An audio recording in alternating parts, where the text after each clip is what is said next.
Республикабызда акыркы учурда болуп жаткан кылмыш жана кырсык окуяларын, одоно мыйзам бузуулар менен катар автоунаа айдоочуларынын жоосунсуз жоруктарын чагылдырган телекөзөт берүүсү назарыңыздарда. Сиздер көрүп жаткан күмүш түстөгү Lexus үлгүсүндөгү унаа терезелери караңгылатылгандыгы үчүн токтотулду.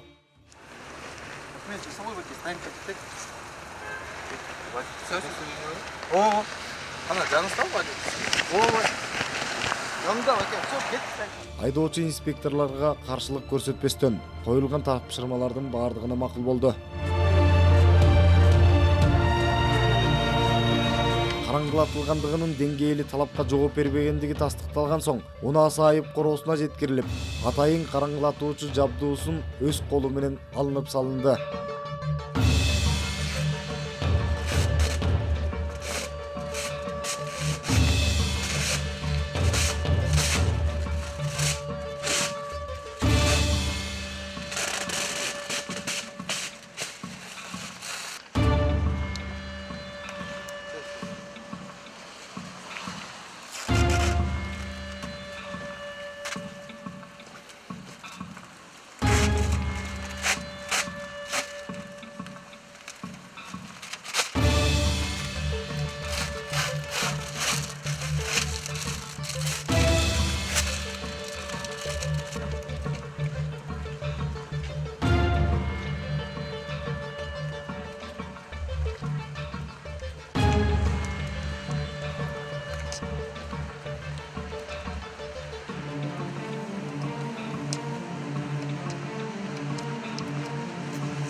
Айдоочуга мыйзам чегинде протокол толтурулуп берилди.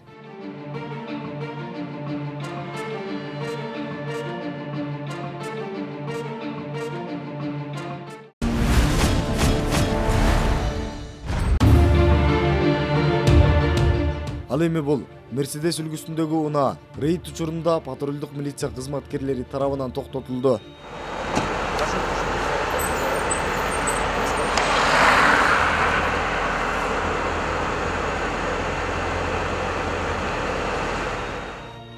Токтоткон учурда унааны башкарып бара жаткан жарандын айдоочулук күбөлүгү жана тийиштүү документтери жанында жок болуп чыкты.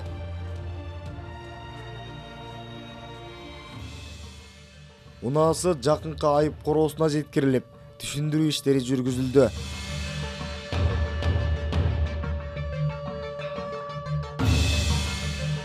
Мыйзам алкагында тийиштүү айыппул салынып, протокол түзүлдү.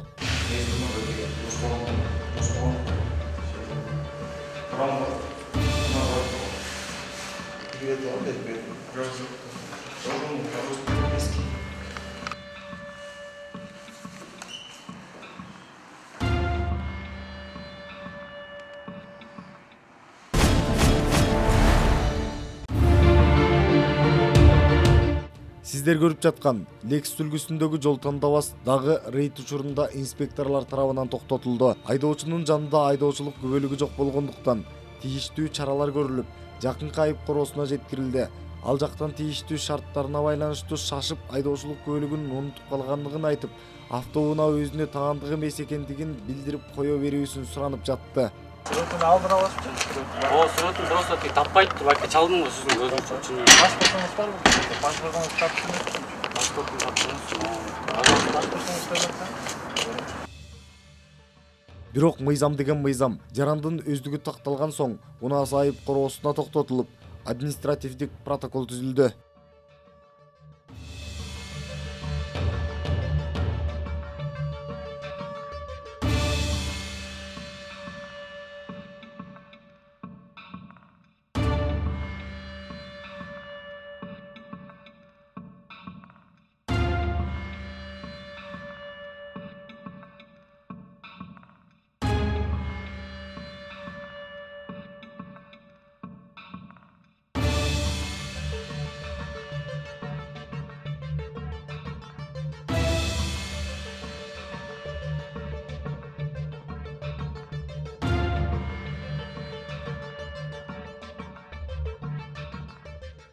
Bunu kаттoo үчүн каражаттар жок болууна байланыштуу штрафстоянкага киргизип атабыз. Көздүгүн тактоо үчүн азыр бизде эмдата бар. Ошол жактан тактап, административный протокол түзүп беребиз азыр.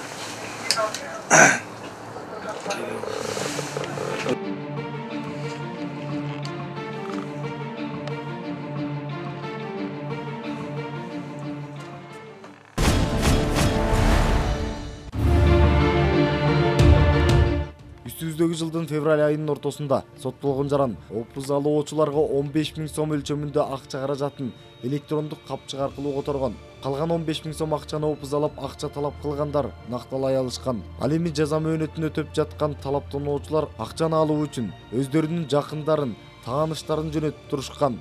Опузалап алынган акча каражатын коротуунун баардык фактылары документтештирилип, ишке тиркелген. 2022 жылдын 4 мартында кийинки уюштурулган ыкчам иликтөө иш-чараларынын жүрүшүндө Кыргыз Республикасынын Ички иштер министрлигинин ыкчам иликтөө кызматкерлери жазаларды аткаруу кызматынын кызматкерлери менен биргеликте кичи райондордун биринде Бишкек шаарынын 2000-жылы туулган 2 жараны 15 000 сом өлчөмүндөгү акча каражатын алып жаткан жеринен колго түшүрүлгөн.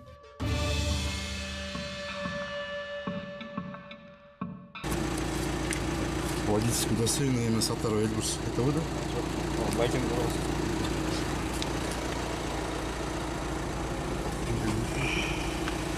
Так, внимание.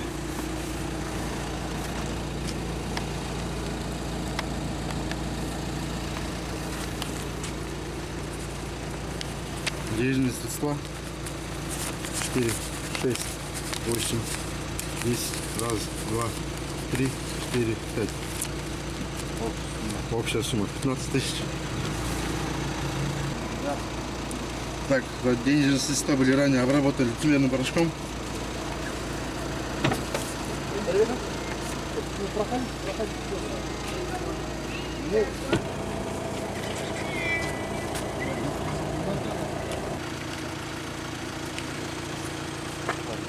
Ранее деньги откуда получили? Именно алдыңыз ақшаны. Мектен алып, Мектен алдыңыз ба? Неме айтты жердесіз? Эламан деген жер бар. Фамилиясы кім Эламан? Мақсат деп. Мақсат Эламан кім болады сізге? Байкем болды. Байкеңіз болады. Атыңыз кім болады? Баяман. Ақша конвертке салынып отыр.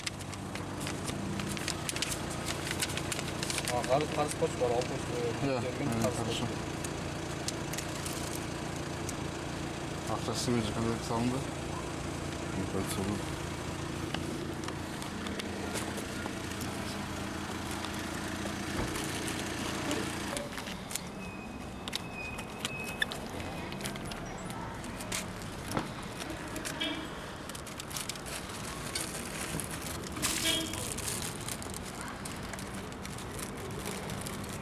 Даже прошу обратить внимание.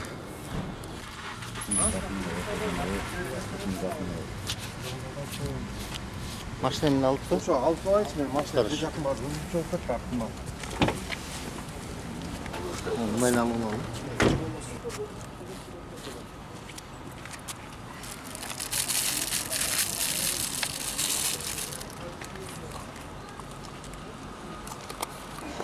Той же фамилия аты жөніңізді айтып қойыңызшы.